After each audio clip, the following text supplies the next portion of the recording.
Welcome back to the Buds in the Box podcast. I'm your host, Eric Fogarty, and I'm joined with my two co-hosts, Jude Rondina and Michael Feldbloom. How's it going today, guys? Hey boys, how you doing? Good, how are you? I'm doing very fine. We're 6 for 6. Michael asking me how I'm doing. Oh my. Unfortunately, I'm doing good because Michael asked me, but deep down inside, I'm not doing good because the Leafs lost to the Vancouver Canucks 3-1 tonight. And but the good news is we're doing a late night pod, so let's get It's crazy. currently 12:45 in the morning. Yeah. Another Exactly. announcement. Thank you guys so much for 50 subscribers on YouTube. And if Yo, you're listening on Spotify, we also thank you. that's actually crazy. Yeah, we 50. have a giveaway in the works, so look forward to that, guys. Basketball Um, spin for 50 subscribers. Next one at 100. If you want to see me spin it on my pinky, you gotta get yo, 100 I subscribers I going. think we're just doing 50 subscribers right now. Everyone wants to see that. Yeah. Anyway, we'll keep this short because there's not much to say about this game.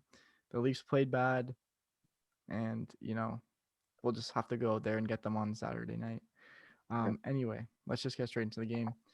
Um, no pregame notes, nothing to point out.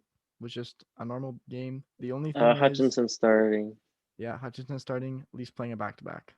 That's really Yeah. all that's important.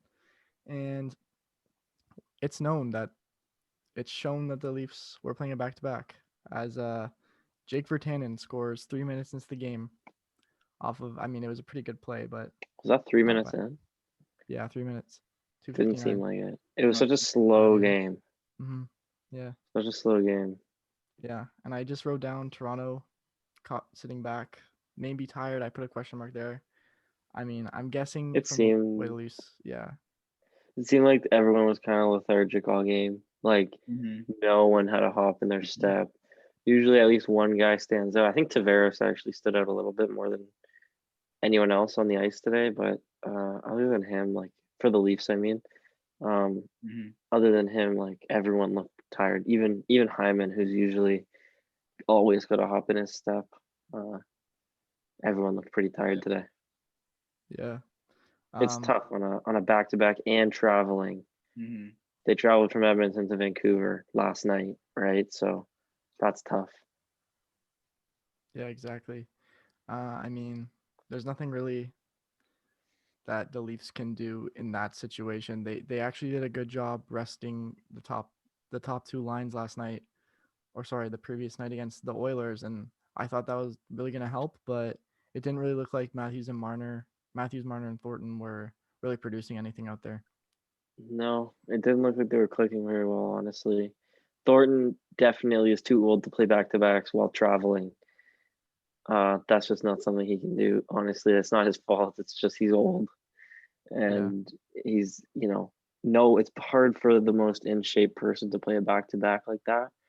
But for him to be 42 years old, there's like no hop in his step whatsoever that game, and it showed. And Matthews and Marner as well really looked off, um, to me at least. What about you guys?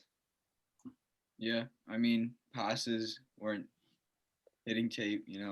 I don't know. They didn't really have their wheels going. Like, I don't know. That's just Hmm. yeah. Every puck seemed to be bouncing over someone's stick. yeah. Didn't seem Um, like the normal, Matthews Marner connection, but it hasn't for the last couple games Yeah. yeah, that he's been back. they're gonna need to find that chemistry that they had before he was out due to the wrist injury. But once they find that, the Leafs are gonna be unstoppable because 17 minutes into the first, the third and fourth line were start to buzz. They start to create some momentum, and they scored a goal. It was Engvall from Mikheyev, and it was a really good goal. Yeah. And the Leafs start to look more like themselves, and it looked like they're gonna carry that momentum into the second period. And I don't know. This probably has nothing to do with it. I'm just gonna bring it up, for a hockey community's sake. Unfortunately, Wayne Gretzky announced that Walter Gretzky, his father, has passed away. Our thoughts and condolences go out to the Gretzky family. Just a sad thing to see. And I mean, they were telling some great stories about him.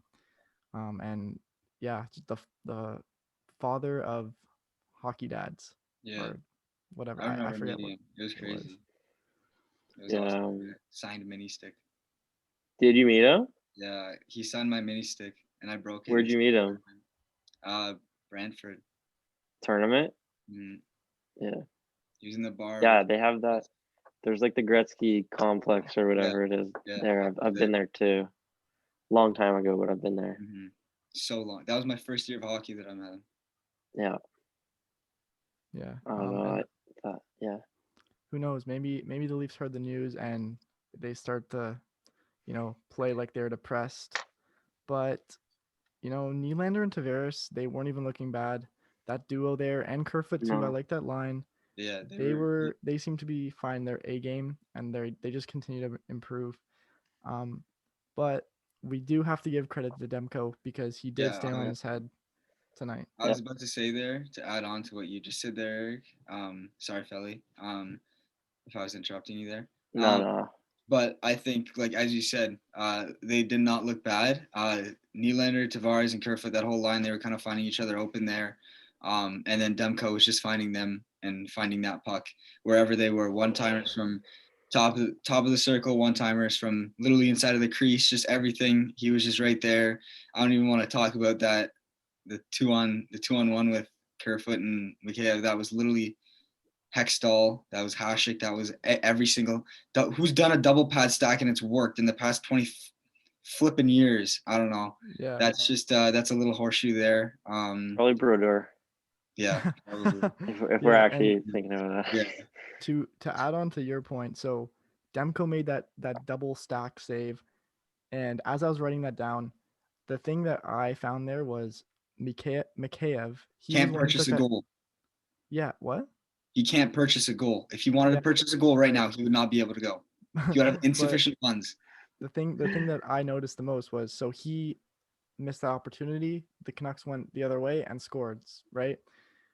Mikheyev needs to be more patient with the puck. Right. He could have held onto that puck, and Demko would have read it, stacked his pads. Mikheyev goes around him, backhand, easy goal, tie game. Okay, I agree with you. I already know Felly's thinking about something here, but I agree with you to an extent because you just saw last night Mikheyev beat the fastest player in the world in a foot race. So you think they're playing at this speed where you can just say, okay, you know what, I'm just gonna go like this, right around Demko. Like it's the play happens at that, like as much as he wants to have that patience, the game happens so much faster than you think it to have that kind of patience. As much as yeah, it's an easy backhand goal, but I mean, I don't know. Felly?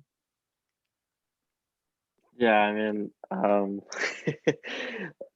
mean, I agree with Jude more so here just because um, it looks a lot slower on television than it actually is. Obviously, that's for anything, but um, I think in that situation, Kerfoot honestly should have shot it because he kind of had a one-on-one with the goalie. It was a good pass, but you could tell he was thinking pass the entire time. And since he did pass it, there was really, when you look at the play, there was a back checker on Mikheyev's back, and there was a guy sliding, I think, or a guy that was playing the 2-on-1. So Mikheyev really didn't have any other option but to shoot. He probably could have registered a better shot, maybe tried to pick a corner or something. It seemed like he was just trying to shoot it and get back to his defensive duties. For but, sure. Yeah.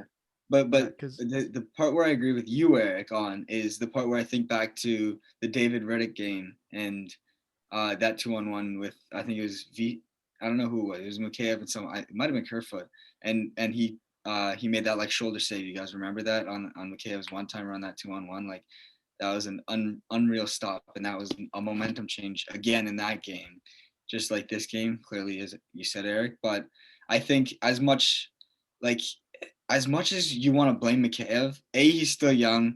B, everything that me and Felly just listed that goes on in the game, the back checkers, the defenseman, the goaltender that's 6'4", whatever. And then the speed of the game, right? It's just that much harder to kind of say, like, hold on to the puck, you know what I mean? yeah. And speaking of Riddick, that one funny comment that I told you I had, I'll say it now because it involves Riddick. So I wrote down that Demko is a reincarnation of Riddick's reincarnation when he had the touch of God against Mhm. the Leafs. That is a Yeah, funny I think moment. as soon as he started making saves in the first period when the Leafs had like 15 shots or something right away, I was just like, oh no. Yeah. It's gonna be one of those games, Yeah. the Leafs get a hot goalie once every 5 to 10 games. It just happens, and I think it's all around the NHL. But it just you could see our goalies too in the last couple of games on the Leafs were hot as well. And if I was the Oilers, I would be like, how is Hutchinson Yeah. saving that like on Connor McDavid? Like, are you kidding me? If I was an Oilers fan, of course, which I'm not, but We know who it is. definitely was but Eric. But it was definitely kind of one of those nights for Leafs fans, just running into a hot goalie, and it just happens in the NHL because they're Yeah, an but NHL goalie and they all have the ability to be the best, basically. So to expand on that point though, I did like a thing I found. So I in minor hockey I played pretty low level, right? But I always played on a good team, and I found that when you're the best team, no doubt about it, first place in the league, other teams, when no matter what team is playing you, they can be last place. They'll always play up to your level. They'll always try harder when they're playing the best team. So I just said that, teams will play better when they are playing the Leafs, except for the Oilers. That's the one exception. The Oilers blow. let me touch on that for a second. I played a higher level and I played on some of the worst teams. And I can definitely agree that there's some games. I know I told you guys about this whole story, but we beat in minor midget. I was on one of the worst teams. Did we finish last? Eric, you probably know. What Yeah, we were second I last believe or you guys last, played the Markham Majors at the end, and then you guys lost. and we finished last. Okay, so we finished last place, and at the time the Mississauga Reps were in first, and we were in last and beat them 5-2 or something. So that's a case where we played up obviously to our level, and they being the first place team probably didn't play up to at all what they should have been playing at. But it's different in minor hockey, obviously, than the NHL. Because in the NHL, anyone can win on any given night. It's different. Yeah. But there were definitely times when I was on a team that wasn't that great, and we played the Toronto Marlies and just curled up in a little ball and No, for sure. and let them beat us Drysdale walk all over 10-0 you. and let Drysdale walk around us or carry the puck end to end and score. It was, it's like there were nights like that too, like no doubt. But Yeah. anyway, And I promised we would keep it short, so we'll just go over the last two goals quickly. So the Canucks scored 2 goals. The first one, I agree. You guys said it when we were talking earlier, but Hutch should have had that one. It was a shitty shot from Virtanen, and he's just not covering his post. I'm curious to get Jude's input on that. Kind of caught off guard. I think he just wasn't expecting that push from a team that's not hot at all, right? So I don't know, but he should be ready there. Yeah, and then I mean, I thought it was just a shot that, well, not Anderson in the playoffs, but Anderson probably would have had in any game. Not in the playoffs, but because I remember some bad goals in the playoffs. But in usually Anderson will have that, and it was just kind of tonight. The game was more of for the Leafs. It was like a kind of like a rest night almost. You could tell they were trying, but it was weird. I'll get into the Matthews and Tavares stuff after when you talk about the third goal, but yeah, you could see that resting Anderson, whatever. Hutchinson was obviously trying his best, but that was one that most goalies have in the NHL. Yeah. Right. Yeah. So he just played it like terrible. So that's yeah, and it happens. Yeah, it does.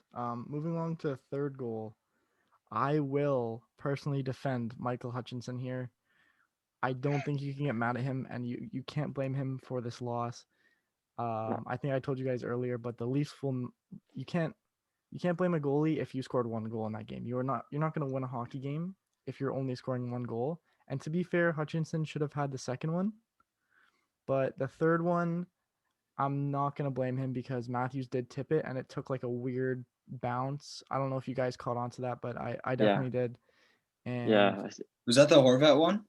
yeah. Oh, okay. It was a bad, like, Matthews should not have put his stick in there. I don't know what you're trying to do at that point. I mean, I guess the shooter's in position A and you're trying to get a stick on it wherever you can. But I mean, at that point, just let the goalie square up and take the shot. I don't know. Matthews and Tavares, let me just get into that a little bit. Like, in those last few, in the last few minutes when the goalie was pulled and whatever, yeah, I don't know what it was. Matthews didn't have that hop in his step, like that flick of his wrist. Like I was saying, when he missed that open net there, the puck was bouncing a little bit and whatever. But I'm saying what I said to my dad when we were watching, I was just like, 100 of those, Matthews scores 99 of them. Like in that position, losing by 2 goals, you know, I don't know if he's still injured or what, but in that position, down by 2 goals with 2 minutes left, and him backdoor with practically a wide open net to hit the post is really rare. Well, So his flick of the wrist, right? That's kind of his swagger, and it's a wrist injury, Felly. So maybe he doesn't have. I mean, he's supposed to be fully healthy if you're playing an NHL game. So maybe he should sit out a couple more games if he's injured. Yeah. Kind of seems like he is, but It does seem like he's injured. And then Tavares too. I wrote down. Yeah, and then Tavares too, missing 2 wide open nets, hitting the side of the net once, and then just missing the net the other time. Like Tavares shouldn't be doing that. He usually doesn't. But yeah. Again, it was just a weird night to watch. Yeah, it was just a weird night for the Leafs in general. Yeah, tonight I think all Leafs fans can relate to this. We feel like Frederick when Ovi speared him in the balls the other night. That was so funny. Did you see that video? Oh my god. Yeah. That was crazy. Yeah, I'm actually I find it weird that he didn't get a suspension. It's because he's Ovi. Yeah. True, but still. No, I mean that guy's never having kids. No more kids for him. Well, hey, at least that he was goal. Brutal. That was a hard spear. The guy's like 6'3", 230, and he's also Russian. Of course, that's gonna hurt. Well, and I mean that's a sensitive, obviously sensitive place to get speared. Spearing in general, I think, should be a suspension no matter what. Yeah, it's like a scary thing when someone spears you with their hockey stick. Yeah, there's no other comment except it's Ovechkin. Like there's no way around that. You know what I mean? Yeah. I mean, Frederick was like, he kind of did deserve it, to be honest. Did you guys see the clip? Yeah, he's being kind of a dick. He was taunting him a little bit. Yeah, he dropped his gloves and everything and held Ovi like right there when like that. And Ovi just was like standing there like, yeah. What are you doing? Yeah, he didn't want to fight. I mean, but spearing him in the balls is not that's a different right thing to do. Hey, I'll give a different interpretation, or I don't know if that's the right word, but whatever. So Ovi, whatever, 5K fine. That's literally chump change to them. Marchand did that, bro. This guy'd be out of the league. Like Marchand did that, that'd be like a 3-year suspension. Okay, but to be fair, the NHL does suspend players if they've been reprimanded before. Yes. Yeah, that's true. That's why Brad Marchand gets suspended so much, because he licks people and like Ovi's a dirty player, but he doesn't do that often. I mean, Ovi spared Frederick because he would have murdered him in that fight. Frederick could have been like you saw what happened to Svechnikov. So I mean, oh my god, I watched that clip the other day. Man. I mean, I don't know. If you're Ovechkin, I guess you just want to be playing hockey right now. Yeah. It's not like he doesn't want to fight or whatever, but he's going for Gretzky's record. But that's a point. If you're in the NHL and you're on the Washington Capitals, as you know, whatever defenseman was on the ice, I don't really care who it is, probably should have jumped in because that's your captain. Yeah. That's literally he's a Hall of Fame goal scorer, like whatever you want to say about Ovi, he's still, he's the captain of the team or whatever. I don't care who the defenseman was, it was Brooks Orpik or like Zdeno Chara, whoever it was, they should have stepped in Yeah. and done something. But I guess it was like his last resort was to spear him in the nuts. I mean, I don't know, but that's what Yeah. I think. I mean, I'm pretty sure the message will get through. I don't think Frederick's gonna go after him ever again. So so, yeah, I Neither mean, will those kids. let's say like imagine not the same type of thing, not the same type of player as Ovechkin yet or whatever, but imagine Matthews was getting like someone dropped their gloves and was like up in Matthews' face, like trying to fight him. Imagine if like Bogosian was on the ice or like Muzzin was on the ice or like someone's jumping in, yeah, right? Who cares if it's third man in at that point? It's like you got to go protect your star player. yeah, for sure. But there's not really Kind of reminds me anyone. of Phil Kessel, actually. The The fucking famous slash. Yeah. That's an awesome clip. Yeah. Yeah, but we'll wrap it up here. We're getting a little off topic. But yeah, Sorry, that's just basically breaking news. Breaking news right now. Sorry. Okay, The go ahead. Flames just fired their head coach. Yeah, No way. that So was coming. That didn't come yeah. soon enough. I can't believe it. Did they didn't come not soon enough. win tonight? I Yeah, mean they they just won fired their coach, 7-3. so I don't know. They They just hired lost. Daryl Sittler as well. What? Freddie. Yep. No. I swear. That's Daryl Sutter. Daryl Sutter. Are you struggling on reading? Yo, you need Guys, glasses. I can't read. Can we get a little blooper clip of Eric mispronouncing words and people, please? Guys, Oh, Daryl Sutter. that looks like Daryl Sittler. Okay, you can't even. Yo, Daryl Sittler is the new head coach of the Calgary Flames. Let's Oh, Photoshop a picture of him behind the bench. Dude, you better get on that. All right, we'll wrap it up here. Thank you guys for watching on YouTube and listening on Spotify to the Buds in the Box podcast. If you're on YouTube, make sure you like and subscribe and comment something.